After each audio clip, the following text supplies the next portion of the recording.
Baik, selamat siang. Bersama saya Abdul Wahid dari Trasgo. Sekarang saya bersama Bapak Agus Pratiknya, Wakil Ketua Bidang Angkutan Distribusi dan Logistik DPD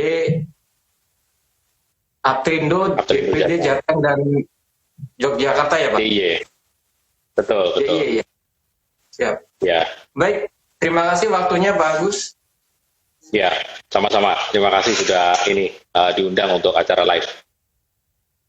Ya, menarik Pak untuk tema kali ini Pak, terkait yang lagi ramai Pak, razia odol Pak. Itu kondisi terkini gimana Pak di lapangan Pak?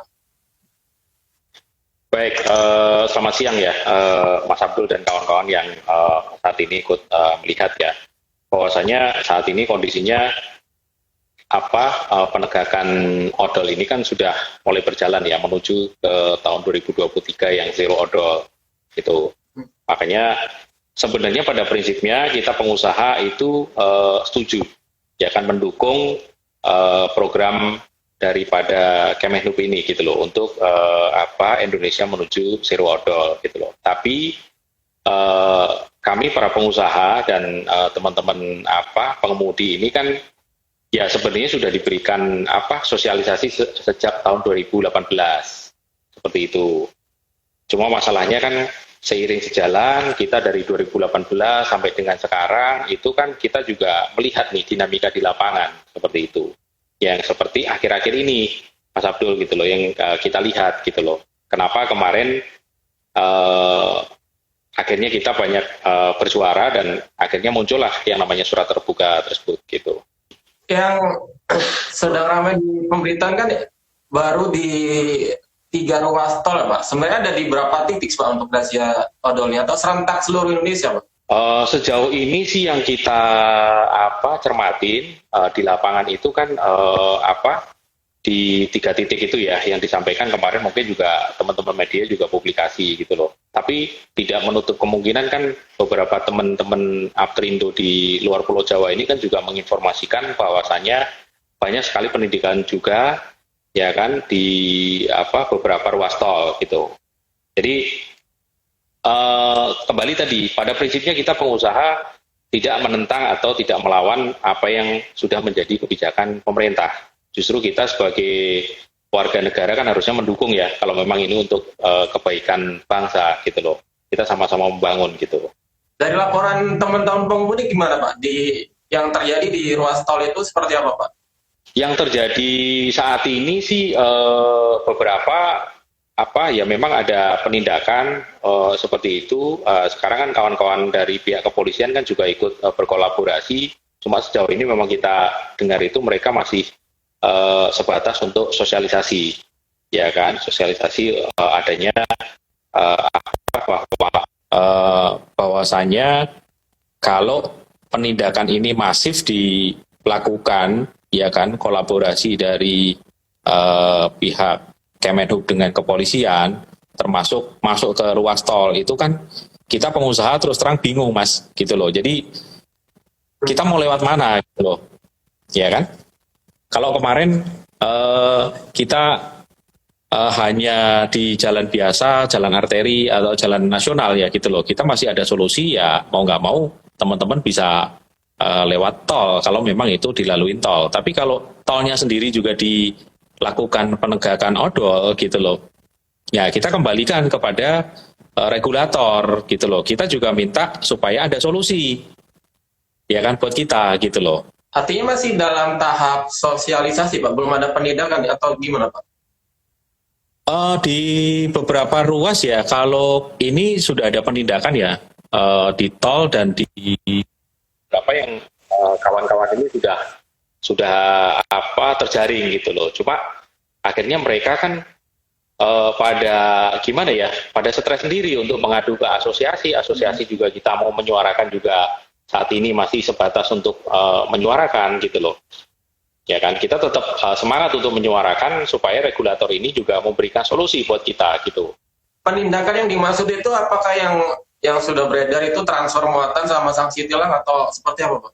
Jadi kalau penindakan yang dilakukan itu kan yang sudah pasti kalau yang diperintahkan ditransfer itu pasti ditilang gitu loh. ya kan? Tapi ditilang belum tentu ditransfer, seperti itu gitu loh.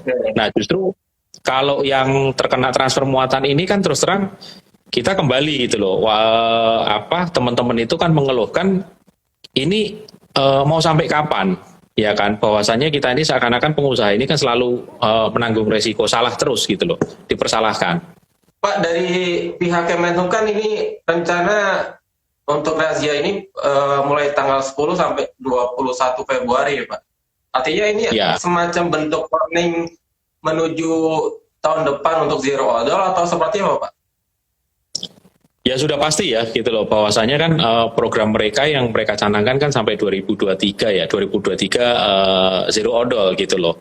Ya sudah pasti bahwasanya ya kita paham lah, ya kan. Ya salah satu pemicunya mereka lakukan itu kan kita jujur aja gitu loh. Pemicunya kan kemarin adanya teriakan-teriakan yang kejadian dari kasus Balikpapan ya, yang adanya truk yang remblong akhirnya seperti itu. Nah terus akhirnya kan memicu ya kan gaungnya itu disuarakan bahwasanya truk overload, ya kan, ya bukan hanya overload ya, bahwa truk itu sebagai pelaku, ya kan, pelaku utama terjadinya kalau kecelakaan itu sebagai pelaku utama gitu loh, pemicu seperti itu. Tapi sebenarnya dari 2018 itu kan hitungannya sudah 4 tahun ini Pak. Sebenarnya sudah ada kesadaran nggak Pak dari pihak dari pengusaha sendiri Pak? Oh sudah pasti ya gitu loh. Kita sebenarnya kembali ya kita sampaikan ya, kita pertegas bahwasannya kita pengusaha tracking, ya kan, sangat mendukung program odol ini, ya kan. Ya kasarannya ya kalau kita boleh bahasain ya hanya orang pengusaha yang bingung aja gitu loh, yang tidak mendukung dengan adanya odol, ya kan, muatan. Tapi harapan kita adalah program ini juga dijalankan dengan semuanya gitu loh, sportif, ya kan. Jangan sampai kita pengusaha yang ngikutin aturan tapi banyak sekali di luaran yang pengusaha juga dibiarkan, semacam pembiaran. Kita pada dasarnya kita pengusaha ini kan di posisi serba susah ya. Yang kita gaungkan kemarin itu kan kita minta supaya adanya regulator itu melakukan penindakan itu yang fair. Yang tadi disampaikan apakah dari 2018 sampai sekarang itu apakah tidak ada kesadaran loh? Tentu kita juga mengikuti gitu loh. Semua mengikuti Mas, mulai dari kendaraan-kendaraan yang kir, ya kan, yang nggak bisa kir, over dimensi atau apapun juga teman-teman juga melakukan normalisasi, ya kan. Tapi kan kembali, ini akarnya itu salah satunya adalah regulator yang tidak komit nih terhadap aturan, ya kan. Salah satunya adalah payung hukumnya Undang-Undang Lalu Lintas, Undang-Undang 22 tahun 2009 itu tidak ada yang namanya penindakan terhadap pemilik muatan atau pengguna jasa. Nah ini loh sisi lemahnya gitu loh masalah. Kita ini minta supaya regulator sama-sama nih gitu loh. Jangan yang ditebang itu hanya kita aja. Kan ibaratnya kita ini kurirnya ya gitu loh. Kalau di diskusi dengan teman-teman kan selalu kita menganalogikan itu seperti kita memerangi narkoba. Kalau yang diperangin itu hanya kurir dan penggunanya saja, bandarnya tidak, ya kan? Hulunya itu tidak dikasih tindakan, ya akan selalu seperti itu, Mas, gitu loh. Ibaratnya, ya kalaupun seakan-akan dijalani itu tidak ada terkodol itu, nanti tinggal nunggu waktu, gitu loh. Nanti kan juga pasti akan tumbuh lagi, karena sumber utamanya tidak pernah ditebang. Kalau kita kan ditindak seperti itu. Sampai hari ini apakah belum tersentuh Pak untuk pemilik barang Pak dengan aturan yang ada Pak? Oh belum ada. Justru kan gini, kita menyikapi kenapa melihat dinamika di lapangan ya gitu loh. Bahwasanya kan sekarang dari pihak aparat di jalan khususnya dari pihak Kemenhub ini kan mendapat dukungan nih, kolaborasi. Ya sebenarnya pihak kepolisian juga pasti mendukung gitu loh. Tapi kan seakan-akan di operasi Gakum tanggal 10 yang dicanangkan oleh Pak Dirjen ya Perhubungan Darat ya tanggal 10 sampai dengan 22 adanya penindakan operasi odol itu kan seakan-akan digaungkan ya kan, digaungkan itu sasarannya kita terus gitu loh, sasarannya itu sebagai pengusaha truk gitu loh. Kalau nggak pengusaha truknya ya ininya sopirnya ya kan. Nah padahal kan kita ini kan operator gitu loh. Jadi tolong pemilik muatan sesekali deh kasih contoh ya kan. Kita fair aja gitu loh bahwa teman-teman dari Kemenhub ya kan, ya khususnya yang di sini adalah yang menangani masalah odol gitu loh, selalu menggaungkan bahwa ini loh kita sudah lakukan tindakan hukum, kita sudah kenakan nih karoserinya seperti itu. Ya, kita mengelus dada gitu loh. Saya lihat bahwa penindakan yang di lapangan ini kan boleh dibilang yang digaungkan ini kan selalu memojokkan kita sebagai pelaku usaha nih di jalanan, ya kan, pengusaha truk dan pengemudi gitu loh. Tidak pernah diberikan contoh sampai sekarang ini menjawab tadi pertanyaan daripada Mas Abdul ya bahwasannya ada nggak sih pemilik muatan itu kena sanksi, sampai sejauh ini tidak pernah Mas. Justru malah melebarnya kan sekarang ke karoseri. Ya oke lah. Karoseri kan itu hubungannya dengan overdimensi. Tapi kan kita ini substansinya yang kita sampaikan bahwa proses pengangkutan itu kan semuanya terintegrasi kan, mulai dari ada yang order penyewa ya kan, yang memberikan muatan seperti itu kan, yang memberikan muatan ya kan, yang mengangkut ya kan, yang menerima itu kan menjadi bagian yang tidak terpisahkan, betul kan? Kita ini pengusaha truk hanya sebagai seakan-akan ini kurir. Nah, kenapa kurirnya itu selalu disalahkan? Ya kan? Kenapa selalu disalahkan? Kenapa tidak pernah melibatkan yang punya muatan? Ya kan? Seperti itu gitu loh. Kan tidak sebanding gitu loh. Nah, cuma kan jadi kita ini kan selalu jadi objek penderita gitu loh. Seperti itu. Makanya kita minta supaya regulator ini juga sekarang ini ya kita mendukung kembali bolak-balik kita sampaikan loh, tapi bentuknya itu penindakan di lapangan itu juga tolong sekarang setelah dari 2018 menuju sekarang kok juga tidak ada, kan pertanyaannya itu lagi gitu loh. Kita pengusaha dan pengemudi sudah berusaha untuk mengikuti, tapi kenapa yang pemilik muatan tidak pernah ya kan tersentuh? Lah itu yang kita jadi PR bersama gitu loh, yang kita pertanyakan. Dan itu jadi poin besar yang di surat terbuka yang Bapak tulis ya, termasuk di dalamnya. Betul, gitu. Ya itu kan surat terbuka itu kan dari teman-teman pengusaha dan pengemudi, seperti itu. Mereka kan mengeluhkan sama gitu. Dan sasaran utamanya ke Pak Jokowi atau emang sengaja diarahkan ke Pak Jokowi Pak untuk surat tersebut Pak? Ya sekarang kan Presiden itu kan sebagai kepala negara dan kepala pemerintahan kan gitu loh, pemegang tampuk tertinggi otomatis kan juga presiden gitu loh. Presiden berhak seperti itu kan, kita menyuarakan kita sebagai rakyat ya kan, apalagi kan seperti yang sudah digaungkan Pak Jokowi pada saat mungkin pernah mengadakan acara ya waktu ngumpul-ngumpul bareng dengan teman-teman pengemudi untuk itunya kan, kita juga tagih janjinya juga gitu loh.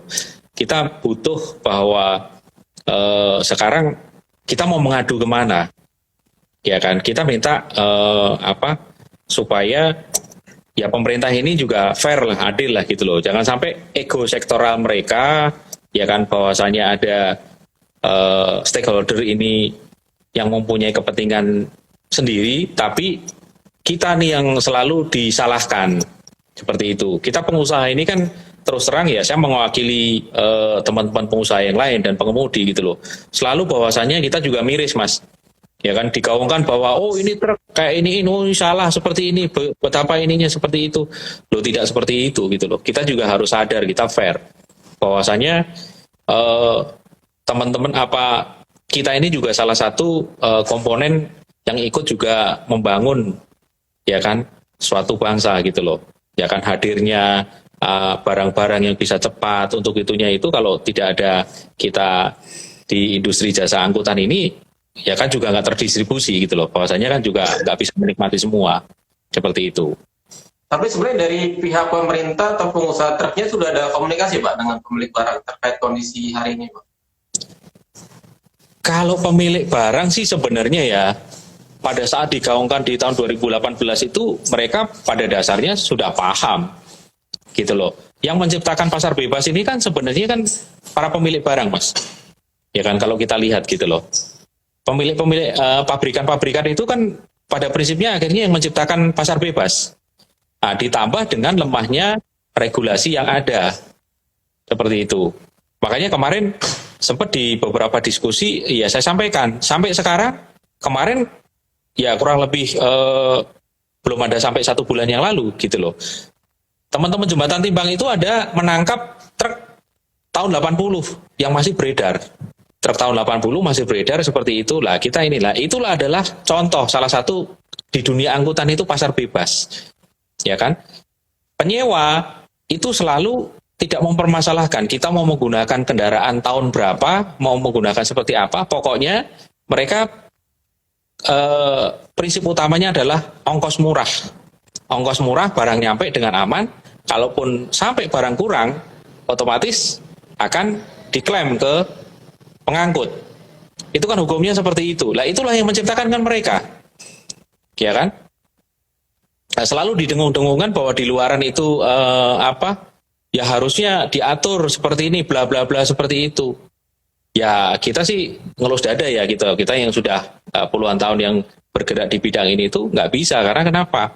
Ya salah satu kalau harga itu kan kesepakatan antara penyedia jasa dengan yang pembeli jasanya. Ya, itu kan udah ranahnya hukum private. Gitu loh. Pemerintah pun hanya bisa ngasih dasar acuan. Tapi apakah bisa dijalankan untuk seperti itu? Ya itu pun juga kembali kesepakatan kedua belah pihak tadi Mas, seperti itu. Dengan belum tersentuhnya pemilik barang, apakah bisa dikatakan target zero odol 2023 dipaksakan begitu Pak? Ya mungkin bagi sebagian orang, bagi sebagian ini ya semua pasti mengatakan seperti itu gitu loh. Bahwasanya ya zero odol itu apakah 2023 achievement untuk itunya, ya paling tidak kita mengapresiasi teman-teman dari pihak Kemenhub, dari kepolisian, mereka sudah berusaha lah seperti itu. Tapi kan kita kembali gitu, kita ini dalam suatu negara kan juga ada yang namanya yang pengatur dan yang diatur gitu loh. Tapi ada baiknya kan kita sama-sama nih, sama-sama ya kita minta supaya ada duduk bareng, tolong juga dengarkan juga aspirasi kita, ya kan? Masukan-masukan kita sebenarnya harus seperti apa? Nah, salah satunya tadi yang kita gaungkan adalah coba dari 2018 sampai 2022 ini tidak pernah yang namanya pemilik muatan itu tersentuh. Coba aja di 2022 ini pemilik muatan itu tersentuh. Kita pengen ngerti kok efeknya, ya kan? Nah itu yang tidak pernah, itu yang belum dilakukan. Ya kan, selama itu belum dilakukan, saya bilang zero odol, ya sudah. Ya kan, yang model-model ya bahasanya itu kan, yang model-model ya kita angkutan sama pengemudi seperti itu.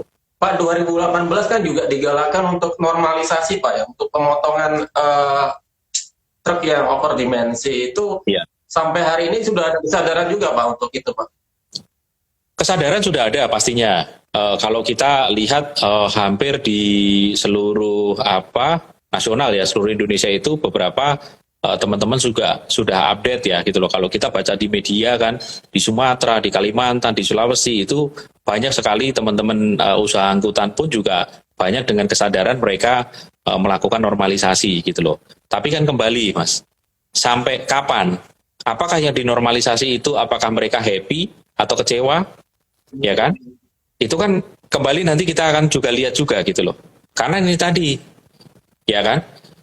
Normalisasi, ya ini yang salah satunya juga saat ini juga terjadi belum ada solusi gitu loh. Di lapangan itu antara pusat pembuat kebijakan dengan yang melaksanakan kebijakan. Contohnya kita KIR, ya kan? Itu juga memegang undang-undangnya berbeda, memegang aturannya berbeda gitu loh. Kita sekarang ada undang-undang cipta kerja. Ya, seperti yang sudah disampaikan oleh Pak Jokowi. Undang-undang cipta kerja dibuat, ya kan, ini kan undang-undang sapu jagat kan, untuk mengakomodir semua undang-undang itu menjadi satu, bahwa semua pelaku usaha supaya ada kepastian hukum. Yang terjadi apa di lapangan? Ya kan? Regulator sendiri, ya saya bilang, pemerintah sendiri di sini dalam khususnya perhubungan darat itu belum menjalankan. Alasannya petunjuk teknisnya belum ada. Lah terus kita gimana? Masih menggunakan, ya kan, aturan lama sebelum adanya undang-undang cipta kerja tersebut. Ini saya bicara salah satunya adalah menyangkut masalah KIR. Ya kan, uji teknis seperti itu. Ya kan, apalagi SRUT. Ya, tadi pagi, ya kan, sebelum on air ini, saya pun juga nyorotin. Ya kan, salah satunya ini juga dampaknya tadi. Penindakan odol di Jembatan Timbang. Ya kan, dasarnya JBI. Mereka melakukan penindakan, sudah tahu itu mobil trailer. Ya kan, JBI dia salah. Ya kan, saya coba sentil, maksud saya memberikan inputan itu, ya sama-sama belajar. Ya kan, bahwasanya petugas melakukan penindakan seperti ini itu juga jangan kacamata kuda. Paham nggak? Ya kan? Paham nggak JBI seperti itu? Jangan melihat, ya kan, buku KIR JBI-nya sekian, oh ini sudah melewati seperti itu. Padahal JBI yang tertulis di buku KIR itu salah. Ya kan? Mereka pun dengan alasan apa? Maaf Pak, itu salah input. Nah maksud saya itu loh cerminan. Ya kan? Sampai sekarang ini gonjang-ganjing JBI aja belum bisa seragam. Gimana mau penindakan odol? Betul kan? JBI yang saya sampaikan gitu loh.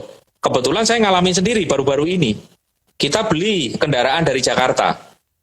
Ya kan? Dengan kendaraan di daerah. Kebetulan di salah satu kota di Jawa Tengah saya ada beli. Kita BPN di sana. JBI-nya berbeda. Dengan merek yang sama JBI-nya berbeda. Ya kan? Kemarin sempat diskusi alasannya bahwa ada yang disampaikan bahwa mungkin dari koordinator penguji katanya. Oh tidak, semuanya seragam. Seragam apanya? Seperti itu. Saya ada buktinya. Ya kan? Bahwasanya JBI sendiri aja antar daerah berbeda. Pertanyaannya, ya kan? Lah enak dong kalau yang JBI-nya tinggi, yang besar. Ya kan, contoh Jakarta. Mobil Jakarta masuk ke daerah, katakanlah ditimbang karena dia JBI-nya besar, ya mungkin tidak overload-nya tidak terlalu, presentasinya tidak terlalu besar. Gimana dengan orang-orang daerah? Betul kan? Yang masuk ke Jembatan Timbang kecil. Nah itu tadi loh Mas, regulasi tadi yang tolong benar-benar di saat ini itu dibenahi dulu. Seperti itu. Dari standar JBI yang belum standar tiap daerah itu ya bisa dikatakan ya 2023 bebas odol akan jadi PR kalau tetap dilakukan gitu ya Pak. Karena masih belum standar tiap daerah gitu. Betul gitunya. Makanya betul itu akan jadi PR gitu loh untuk penindakan ini. Tapi sebenarnya kalau di tiap daerah kan punya tantangan tersendiri Pak soal odol. Misal kayak di Sumatera itu karena lebih banyak muatan curah dengan muatan berat itu kan lebih banyak PR juga ya Pak. Ada informasi nggak dari teman-teman di sana Pak? Oh ya, jadi kita juga coba melihat ya bahwa yang odol ini kan masing-masing daerah ini kan beda-beda ya untuk itunya gitu loh. Tapi pada prinsipnya itu kalau kita lihat itu kan kembali Mas gitu loh. Ujung-ujungnya adalah karena tidak pernah tersentuh ini tadi gitu loh. Pembeli jasa, pemilik barang muatan. Coba itu disentuh. Semuanya bakal ibaratnya tadi loh. Ya kan? Seragam. Ya kan? Kalau sekarang ini kan seakan-akan ya maaf nih kita saya pribadi bukan menentang, tadi kembali saya sampaikan overdimensi. Apakah overdimensi selalu dikatakan nanti akan overload? Kan baru potensi. Potensi itu kan abstrak. Ya kan? Ya. Kalau yang menggunakan ibaratnya pabrik kasur, pabrik spring bed. Betul kan? Ya dia pasti akan membuat kendaraan yang gimana caranya produk dia itu bisa terangkut. Ya kan? Ya, tapi kan oke lah. Ya itu satu-satu nanti kita luruskan gitu loh. Gitu. Tapi kembali pemerintah dalam hal ini ya kan dalam penindakan odol ya kan, tolong coba ya kan. Jangan hanya kita di jalanan aja yang ditangkepin. Ya kan? Pabriknya ya kan. Betul kan? Nah, ditambah lagi kalau kita nyorotin ini kan kemarin di surat yang sudah beredar itu kan disampaikan masalah penindakan itu masih banyak menggunakan SDM manusia kan, sumber daya manusia, ya kan. Digitalisasi dalam hal apa? Ya kan? Kita sebagai pengusaha mempertanyakan karena kita kalau di jembatan timbang itu ya memang digital, ibaratnya nginjak itu seakan-akan digital gitu, tapi tetap diinput. Nah kan kita pertanyakan loh kenapa kok enggak semuanya? Katanya KIR sudah blue, ya kan, blue itu. Ya kan, sampai sekarang kita mau numpang KIR di tempat lain pun juga bahasanya numpang uji. Itu pun dengan ada ketentuan bla bla bla seperti itu. Ya kan, ditambah isu terakhir kemarin di DKI Jakarta KIR online ya Mas. Kita mau KIR ternyata full. Penuh. Ya kan? Sampai saya tanya ke di sana gitu loh, Pak, ini online gimana untuk itunya? Sudah penuh. Nah, terus piye? Ya kan? Jadi Mas boleh dibilang itu bahasanya itu masih 3/4 lah. Masih 3/4 mereka ini gitu loh. Serius untuk membenahi ini gitu loh. Jadi tolong kalau memang seperti itu, yuk sama-sama. Pak, kalau melihat dari perusahaan karoseri sendiri sampai hari ini apakah sudah ada juga dari 2018 karena sudah ada sosialisasi itu sudah ada perbaikan Pak? Tidak mau melanggar lagi gitu Pak? Nah, kalau karoseri kan kembali ya gitu loh. Kembali kan ini menyangkut orang per orang ya gitu loh. Kalau dari karoseri sendiri, kalau ditanya apakah sudah ada yang melakukan, mereka mau mengikuti aturan untuk itunya, ya banyak, boleh dibilang seperti itu. Apakah sudah ada yang kena tindakan? Ya sudah ada, seperti itu. Tapi apakah masih banyak yang jadi koboi? Ya banyak banget. Nah itu kan gitu loh, masih banyak banget gitu loh. Karena saya tidak perlu menyebutkan karoserinya gitu loh, karena saya sendiri pun jadi korban gitu loh. Saya menjadi korban ya sampai saat ini. Ada salah satu kendaraan saya itu ya boleh dibilang berjalan ini gitu loh, tanpa surat lahir seperti itu. Ya ada surat lahir tapi kita nggak bisa untuk melegalkan lebih lanjut ya kan, khususnya KIR seperti itu. Sampai hari ini sudah ada angka tindak lanjut Pak mungkin dari Aprindo untuk berkomunikasi lanjut dengan pihak terkait Pak? Kita kalau komunikasi sih sudah sering ya. Kita sudah sampaikan bolak-balik melalui ketum kita di DPP ya, sudah berkomunikasi dengan pihak-pihak terkait, itu juga sudah dilakukan seperti itu. Tapi kan kembali ya kan sifatnya kan bahwa kita ini asosiasi kan hanya sebatas mengusulkan atau menghimbau ya kan. Tapi kan tetap pemegang keputusan tertingginya itu kan adalah dari pihak regulator, ya kan. Apalagi kan ini menyangkut masalah aturan atau undang-undang seperti itu.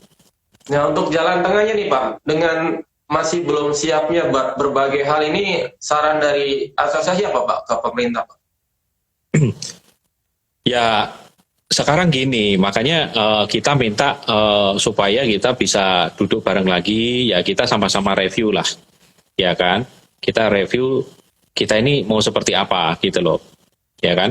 Karena kalau tidak, ini penindakan odol ini ya kembali nantinya kita khawatirkan gitu loh. Kita sih terus terang teman-teman pengusaha ini kan mengkhawatirkan apabila tahun 2023 ini tidak terjadi zero odol, ya kan, penindakan akhirnya seperti ini ya kan, asal tebang ya kan, tebang pilih seperti itu kan nanti rawan terjadinya praktek pungli ya rawan terjadinya praktek pungli. Ya mungkin masih ingat Gubernur Jateng ya Pak Ganjar ya, yang akhirnya menutup jembatan timbang. Itu nanti mungkin ya mohon maaf nih, ya akan kejadian, betul kan? Akan kejadian gitu loh. Nah ini dinamika di lapangan pun teman-teman pengemudi ini kan sudah merasakan gitu loh Mas, ya kan? Sudah merasakan. Kemarin ada beberapa pengemudi yang diskusi dengan kita juga menyampaikan, Pak ini seperti inilah, iya. Terus gimana gitu loh, betul nggak? Kita bukan menentang. Kita pengen kalau memang kita ngikutin aturan ngikutin muatan sesuai dengan aturan pemerintah, ya yang lainnya juga harus sama gitu loh Pak. Kesimpulannya mungkin dari asosiasi menyarankan lebih ke apa Pak? Menunda atau penindakan secara bertahap untuk tahun depan atau seperti apa? Ya kalau memang ini ya bertahap kali ya, kita kembali lagi gitu loh, kita minta semacam relaksasi lagi gitu loh, relaksasi atau kalau memang mau dijalankan, kalau ini pendapat saya pribadi ya gitu loh, itu coba kita ini fokus satu-satu, ya kan, jangan masif, ini kan semuanya kalau bahasa Jawanya kan digebiah-uyah, semuanya pokoknya odol, ditindak, bla bla bla seperti itu gitu loh, ya kan, coba kita pilah.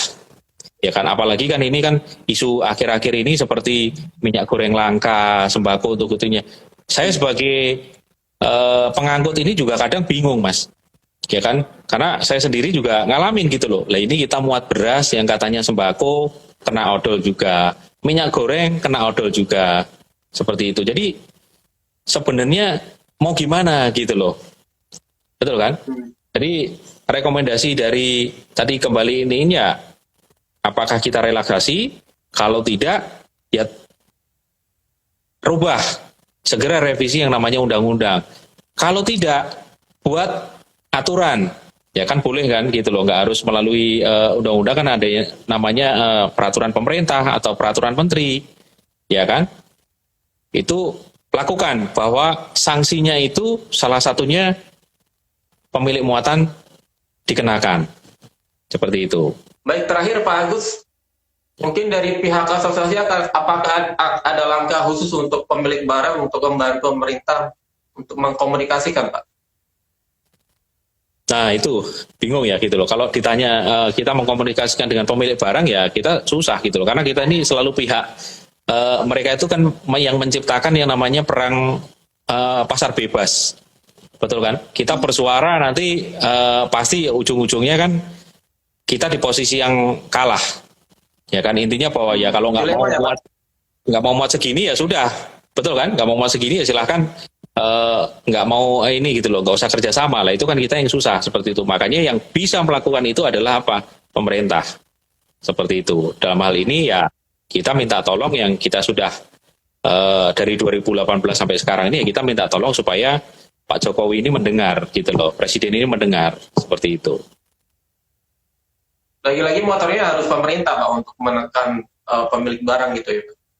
Betul, karena kan ini terjadi karena salah satunya juga karena ego sektoral ya gitu loh. Stakeholder ini kan macam-macam gitu loh. Salah satunya kan bukan hanya Kemenhub aja, tapi kan ada Kementerian Perindustrian, Kementerian Perdagangan seperti itu ya.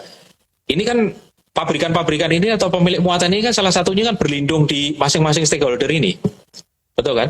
Nah, jadi yang bisa ngatur, yang punya hak untuk ngatur mereka stakeholder itu kan terakhirnya ya itu tadi kan gitu loh, Presiden sebagai kepala negara dan kepala pemerintahan. Makanya kan kita tuntut gitu loh, bukan hanya sebagai kepala negara aja, tapi kan kepala pemerintahan yang dia harus mengatur nih internal dalam pemerintah sendiri, seperti itu. Atau mungkin komunikasi antar asosiasi yang menaungi pemilik barang mungkin Pak, kan pasti ada asosiasi terkait gitu Pak. Nah justru itu asosiasi-asosiasi yang para pemilik barang ini kan yang justru yang mereka bersuara keras gitu loh, dengan ancaman bahwa nanti efeknya akan terjadi kenaikan harga di market, di pasaran seperti itu gitu loh. Nah itu kan ya itu sudah bukan ranah kita lagi gitu loh, betul kan? Kalau sudah ini itu kan ranahnya daripada pihak pemerintah. Tapi ranah kita sebagai pelaku usaha ini minta supaya ya kan pemerintah ini adil lah Ya kan, kalau kita kan semangatnya ya kalau bisa ini kan seperti sila kelima ya, keadilan sosial bagi seluruh rakyat Indonesia gitu loh. Bukan keadilan hanya untuk yang ini gitu loh, yang kuat seperti itu. Baik, paling terakhir Pak Agus, closing statement mungkin Pak sampai nanti tanggal 21 Februari ini selama razia, apa yang mungkin ingin disampaikan oleh Pak Agus, Pak? Baik, kembali pada prinsipnya saya mewakili kawan-kawan pengusaha, kita tidak melawan aturan pemerintah gitu loh. Kita sangat mendukung yang namanya penindakan odol. Tapi kita minta supaya pemerintah ini berlaku fair lah, berlaku adil, ya kan? Kita tunggu, ya kan, hadirnya pemerintah ini menjadi apa ya, sebagai juru adil nih gitu loh. Bahwasanya apa? Pemilik muatan segera, ya kan, berikan konsekuensi hukum juga seperti kita, ya kan, biar penindakan odol ini tidak sia-sia. Itu aja. Terima kasih. Siap. Baik, terima kasih waktunya Pak Agus. Ya, terima kasih. Oke. Selamat siang Pak Agus, sehat selalu. Sehat selalu.